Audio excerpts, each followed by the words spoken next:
ഒരിക്കൽ ഒരു വീട്ടിൽ മൗലൂദിന് വേണ്ടി പോയപ്പോൾ ഏകദേശം 50 വയസ്സിന് മുകളിലുള്ള ആ ഉമ്മ എന്നോട് പറഞ്ഞു, ഉപ്പാന്റെ ആണ്ടുദിനം കടന്നു വരുമ്പോൾ അത് കഴിച്ചില്ലെങ്കിൽ അന്നത്തെ ദിവസം ഉറക്കം വരില്ല.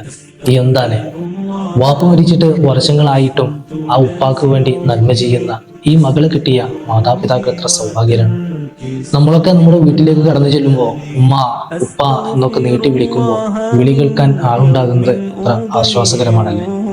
എന്നാൽ അവരില്ലാത്ത അവസ്ഥ അതൊന്ന് പലർക്കും സങ്കല്പിക്കാൻ കഴിയില്ല.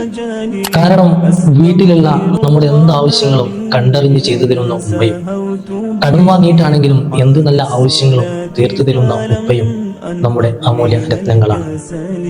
അവർക്ക് നമുക്ക് ചെയ്തു കൊടുക്കാൻ പറ്റുന്നത് അവരെ വേദനിപ്പിക്കാതെ ജീവിതത്തിൽ ഉടനീളം അവരുടെ ആഗ്രഹങ്ങളൊക്കെ പൂർത്തീകരിച്ച് സന്തോഷം നൽകുക എന്നുള്ളതാണ്. വഴിപെട്ട ബന്ധങ്ങളിൽ ഏർപ്പെട്ടുകൊണ്ട് അവർക്ക് മാനക്കേട് വരുത്തുന്ന ഒരു പ്രവർത്തനം നമ്മളിൽ ഉണ്ടാകരുത്. അതിലുപരി അവർക്ക് വേണ്ടി എപ്പോഴും റബ്ബിർഹംഹുമാ കമാ റബ്ബയാനി സഗീറ എന്നുള്ള പ്രാർത്ഥന പ്രാർത്ഥിച്ചുകൊണ്ടേയിരിക്കണം. ജീവിച്ചിരിക്കുന്ന നമ്മുടെ മാതാപിതാക്കൾക്ക് ആഫിയത്തോടു കൂടെയുള്ള ദീർഘായുസ്സും, മരണപ്പെട്ടവർക്ക് മഗ്ഫിറത്തും മർഹമത്തും നൽകട്ടെ. ആമീൻ യാ റബ്ബൽ ആലമീൻ.